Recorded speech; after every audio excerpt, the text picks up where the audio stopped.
First time on a jet, Emo? First time, baby. Eddie take me on this jet. We going to Newcastle.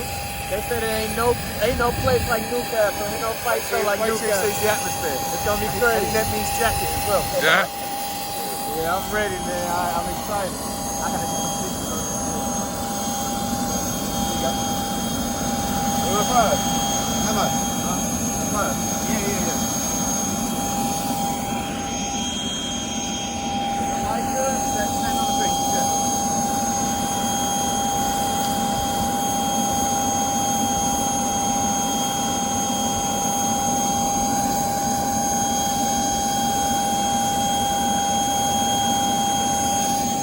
Look what you do for your fighters, Edward. You going in? What? Look what you do for your fighters. Oh, it's your plane, isn't it?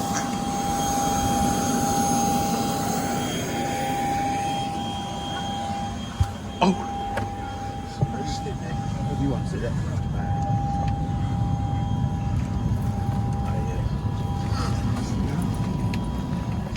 Yeah, I gotta get some cheese.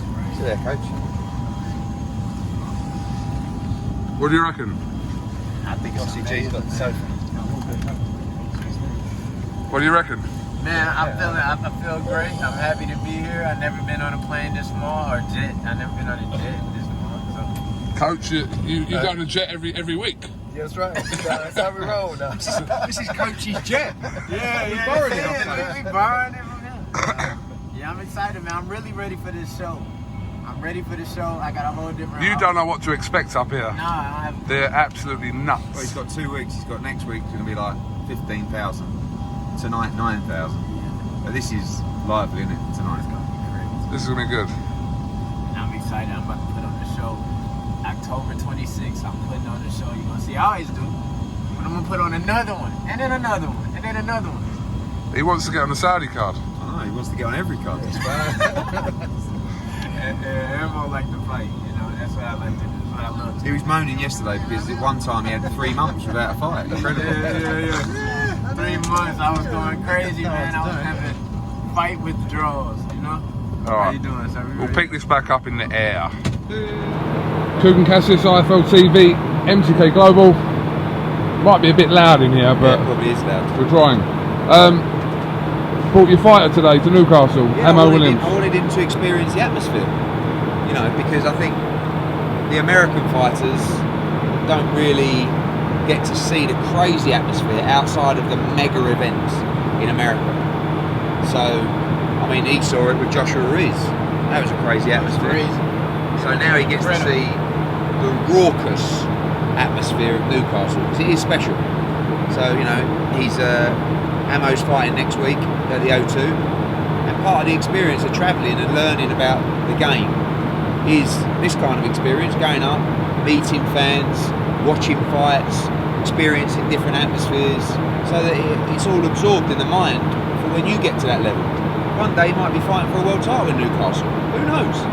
He would have already been there. Right. So this whole experience for him, fighting at the O2, sparring Callum Smith, you know, coming up here, it's all part of the journey to try and give yourself every chance to be the best you can be. You turned professional in April. Yep. In Inglewood, wasn't Yep. it? April 26th. Yeah. 3 fights. He's been in Inglewood, New York, and Dallas. Yes. And now the O2 next week. So Yep. things are going well at the moment. Yeah, it's extremely Amo's exciting. living. Yeah. It's an exciting time for me, man. You know, getting signed, that's just one part, you know, because I see a lot of people who really don't, you know, get these great experiences right out the gate. And I get to see a lot of this, and I can tell that Matchroom, Eddie Hearn, the Zone, everybody is grooming me as a real champion, you know. And even going to the O2 now, I feel a lot more prepared to do things like that because I fought at a place like Madison Square Garden 2 fights before Anthony Joshua, where the crowd was livid and everybody was, you know, there, present, rather than everybody just coming in or everybody's just coming out. By the way, Amo floated that night, right? So it's like, he didn't know when he was going to fight. All of a sudden, they're like, Amo, you're on. He's run out. He's probably looked at the arena and gone, shit. He's come out. He got hit by a huge right hand in like the first 20 seconds. Got cut and then stopped the guy at the end of the round. And he sort of come out and he was so pumped. When you come out of the ring after, you're like, It was an experience. You know, it's levels to boxing, man, and you know, you really can never get an experience like that unless you go through it. You don't know how it feels. Nothing can prepare you for something like that. You just have to go through it. When I walked out, it was about 4 cameras in my face.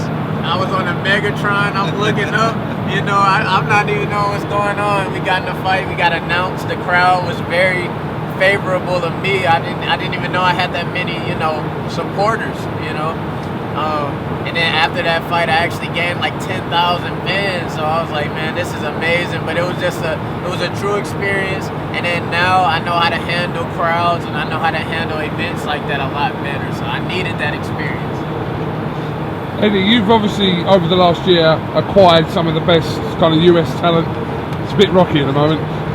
US talent and also in Mexico. But last week you were very critical about a couple of your fighters in the US, and I think kind of I said it to Ammo yesterday, like being critical is not about calling someone out, it's just being honest and saying that you're being blessed with this opportunity. We've picked you, we've selected you because we believe you're a brilliant talent and we believe you're going to go on and win world titles.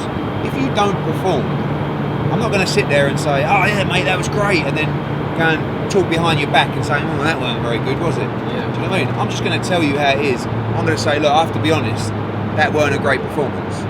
And I felt that Ofer Jones last week, Bayaslanov, just put in 2 average performances.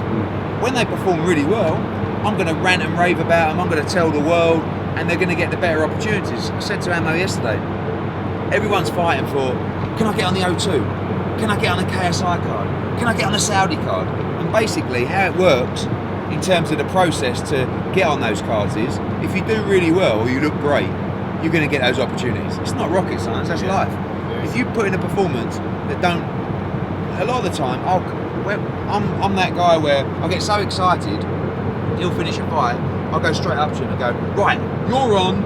And that's what we did in we did that in LA. In LA. He finished his first fight, I thought, wow. I went out and said, right, you're on Madison Square Garden. He was like, whoa! I went nuts. And now, when he puts in another good performance, I think you've got to be rewarded when you put in a great performance with getting your date immediately. You know, because I'm so excited, saying, wow, that impressed me. So, like, Ofer Jones and Bayaslanov, amazing fighters. They've got great futures. But, I'm not going to lie, when they put in a performance, because everyone else sees it, and you've got to be critical sometimes. And, you know, boxing's the toughest sport in the world, and these guys are blessed with the amazing opportunity. They're fighting all over the world. He's flying to London, he's coming up here to watch the fight. You've got to put it in and you've got to perform, because there are people out there that would give the left testicle to have the opportunity he's got. They come up to me at shows, please, oh, I see what you're doing with me, please sign me like that. So take the opportunity, you know.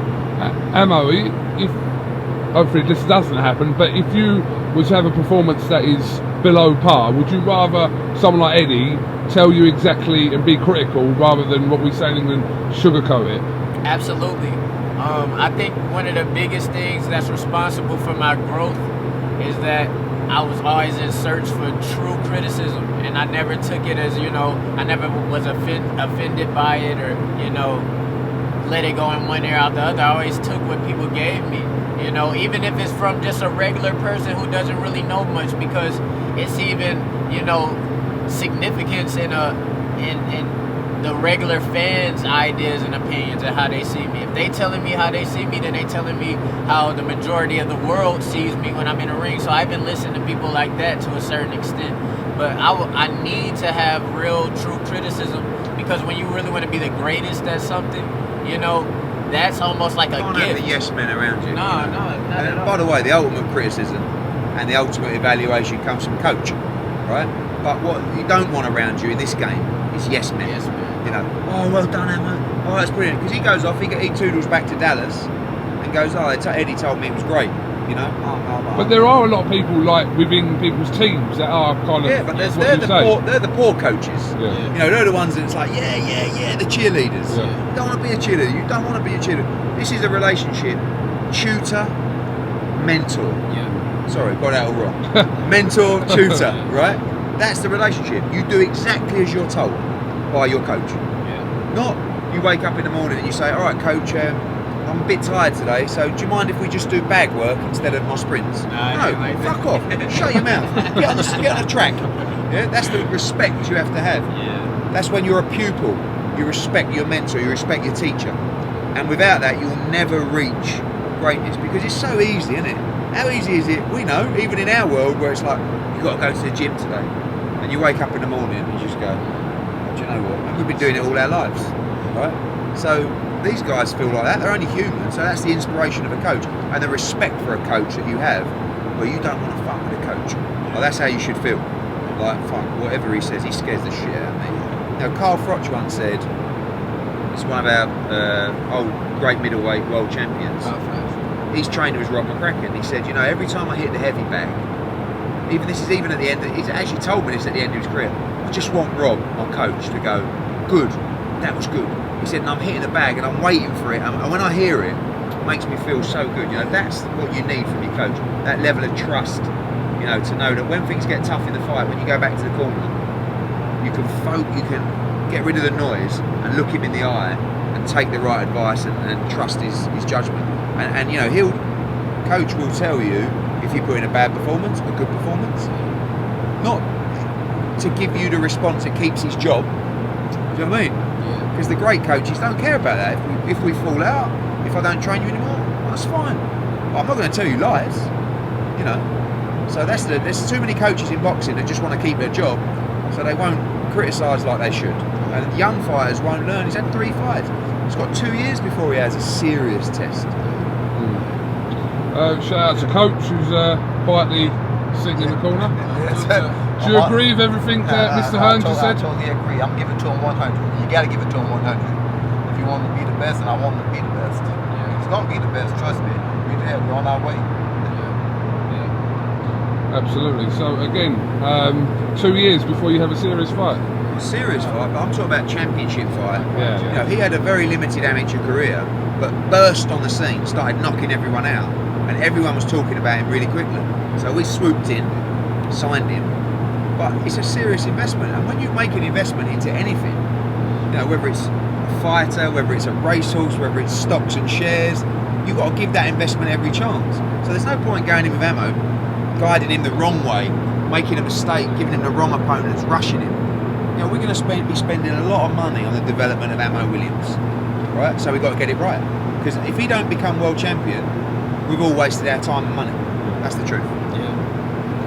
Not much pressure. I'm Not going much to become No pressure, champion. No pressure. No pressure. All right. What you say? Go ahead. But before you decided, obviously, to join up with Matchroom and Eddie Hearn, what? I'm sure you had some other offers on the table. Why did you decide to kind of go with Eddie? I decided to go with Eddie because, as I said before, in previous press conferences and things, I looked at Matchroom and I could tell that it's an innovative company. You know what I mean? I could see Matchroom, DAZN, the whole collaboration is going to take over the sport. And I knew it was a great time for me to go in and be a face of Matchroom and DAZN, and, you know, just capitalize on what they had going on. And they truly believed in me and liked me as not only a boxer, but an entity. And I feel like when you get that sort of, you know, connection, you'll be able to maximize yourself, because they're not just looking at you as just this fighter. So it's thousands of fighters, you know, and it's thousands of talented fighters, but they just don't have the complete package. I think that Matchroom and Eddie and DAZN, I think they identified the package that I bring to the table, and, you know, the potential that I have. And now it's all up to me, of course, to maximize that potential, and I will, because I love boxing so much. This was not something that I was forced into, or I was down. I decided to do it because it's all in my family and I'm just the next guy in line. No, I found boxing on my own. I love it. It's my true passion. It does not get boring for me. Even when I do the fundamentals, going over jabs and stuff, just bringing my hands back to my chin and things like that, I have a great time doing it. And I think that's a big advantage that I have in this sport, because I see a lot of guys who have been doing it since the age of 7, 8 years old, and they go into the gym and they're just stale at the age of 18, 19, 20, because they already see, they feel like it's nothing else that they can see. nothing else they can do. And a lot of this also is credit to my coach, Dwight, because it was times, you know, I'm such an athlete. It was times where I felt like, hey, I can do a little bit more, but I had to get, you know, reel back in and stay on the basics, and that's all him. That's all coach. So yeah, Matchroom was definitely the ones who seen the whole package, not just the fighting ability. And I'm gonna maximize my career with these guys. And shout out to Sam and Peter Berg as well. Yeah, His managers. So you met the real king of Matchroom the other day, Mr. Barry Hearn. Eddie's Eddie, but Barry's the real king. I was late, right? And it's the worst. Whenever my dad starts talking to the fire, I'm like, oh. Because, like, we talk about sugarcoating. I know sugarcoat. Like, no. I mean, I guess I still sugarcoat things because I'm a salesman, I'm a grower. Yeah. Him, Wrong. mate. Wrong. He's saying things, I'm going, oh. What? He's What was he saying saying? about, What was he I've got saying? this red button under my table, and when we're ready to put you in a real fight, I press the red button. And I'm like, this doesn't even work in boxing anymore. Do you know what I mean? He's like, but he's a Hall of Fame promoter, and when the fighter's talking to him, it's like when a fighter talks to Bob Arum. They're like this. You know, and I'm listening to my dad. I've heard every story a million times, right? And I'm going, oh no, he's telling this one now. Do you know what I mean? And he's like, the one line that, listen, I've learned from him my whole life, but he comes up with bits and things, and we were talking about it before we took off, and it was, my dad said, there's 5 things you need to do. You need to look after yourself, number 1, first and foremost. Number 2, you need to look after your family. Number 3, you need to look after your community and your people. Number 4, your country. And number 5, change the world. In that order, right? And he said, but number 1, remember, look after yourself. He said, when you get on a plane, we were laughing about this, he said, you see when that oxygen mask falls down in an emergency, what's the first thing they say to you? He says, make sure you put yours on first. Exactly. I'm listening to it going, Jesus Christ. But, you know, obviously he's my dad and I've heard it a million times, but for young fighters, you know, gaining knowledge like that, and actually, you know, because he knows the sport inside out, you know, and he knows the brutality of it, the dangers of it, he knows the success that it can give you as well, but he knows what it takes, what you have to go through in order to, you know, to be that guy. Impressions of Mr. Barry Hearn from you, Emma? Somebody that I want to be like when I grow up. He's comfortable, you know, he says what he wants to say, he does what he wants to do, and he lives life. We was talking about it, man, was having, even when Sam and Eddie were going to their own side conversations, we was having real conversations. He was telling me the significance of just living how you want to live, you know, not leaving anything on the table when it's time to go, make sure that, you know, you've done everything you wanted to do, you didn't, you know, short yourself. And he also told me about putting in that extra 1%, you know, what makes you different, what gives you that mental edge where you know that you can't be stopped in things. You have to give yourself that. And he just said a lot of things that I've had on my mind, but to see somebody at his stage of life with his level of success reassure you on certain things, it just gives you more fuel to go the right path. Because as everybody knows, everybody has the answers. Everybody in the world can tell you the right thing. They think they can tell you the right thing. And it's not always about who's talking. I mean, it's not always about what's being said. It's always about who's talking. So to hear some really significant things from him, that was amazing. He's a great guy. And he's seen me fight once. So he knows who I am. He said to me, that was when you went crazy at Madison Square Garden. It's like, who is this kid? He's mad. You know what I mean? But he's like, he's big on that 1%. That's his thing, you know. He believes that the majority of us are equal, but it's the ones who work hard. That's a really simple work ethic. Like he believes, like he say all the time, I'm not special. Like I'm not a genius. I'm not. But what I did is I worked harder than everybody else. I always got that extra 1%, that edge. You know, when I was laying in bed and I didn't want to do that or didn't want to fly there, I did it. So that's what you got to do. And you know, there's no excuse for not working hard when you got the opportunity. That's the reality. If you don't have the work ethic in anything in life, you have no chance. Yeah. But if you have work ethic and quality, you're unstoppable. Okay, I think we're probably going to be landing soon. There you go. Thank you. Thank you very much. Sometimes talent is overrated. Yeah. If you don't do the work, you got all the talent. You don't do the work. How many talented fighters have not made it? I seen it in the gym. You know, just being in the Sorry, gym Don. 4 years straight without any breaks. I've seen guys in and out. I've seen guys that I thought was gonna pan out. I've seen some guys that I thought was gonna be world champion in and out. Just not consistent and didn't work hard and just. Look at Robert C. Ramirez.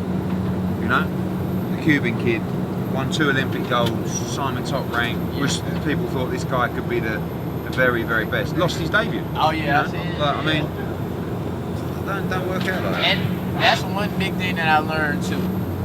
Amateur fight, which is why it's terrible what the Olympics is doing with this whole integration. Amateur fighting and professional fighting is 2 different things. Two different sports. Two different sports is different. So I mean, you can put a lot. You can only put so much stock into a great amateur. You know, because I mean, there's so many different elements that go into a professional fight. Just like we was talking about walking out to Madison Square Garden on a swing bout where I didn't know I was fighting, and then there's cameras in my face, and then I'm on a Megatron, and the crowd's going crazy and things like that. That's an element that you'll never get. You know, you just don't see stuff like that. You know, get in situations like that until you become a professional fighter. And I'm happy that I have the gall to be able to handle things like that, but I can see a lot of fighters cracking under that type of pressure. I can see that happening. So amateur fighting, professional fighting, 2 different sports, man. 2 completely different sports. Okay, thank you very much for your time, and yeah, Newcastle, here we come. Two. Like my army, two. That's their song, by the way. That's their song. But you're not going to be biased because obviously you're involved with other fighters. May the best man win. May the best man win. Thank you very much, Ammo. Ammo Williams, follow me, IG Ammo Williams, Twitter Ammo Williams, YouTube coming soon, Ammo Williams, and my website is Ammo Williams. Funnily enough, just Google Emma Williams, you'll be fine. Thank you, Coach. Right, we appreciate the interview. Thank you very much, Thank and wherever Ross has gone back there. It's asleep, I think. All right, cheers.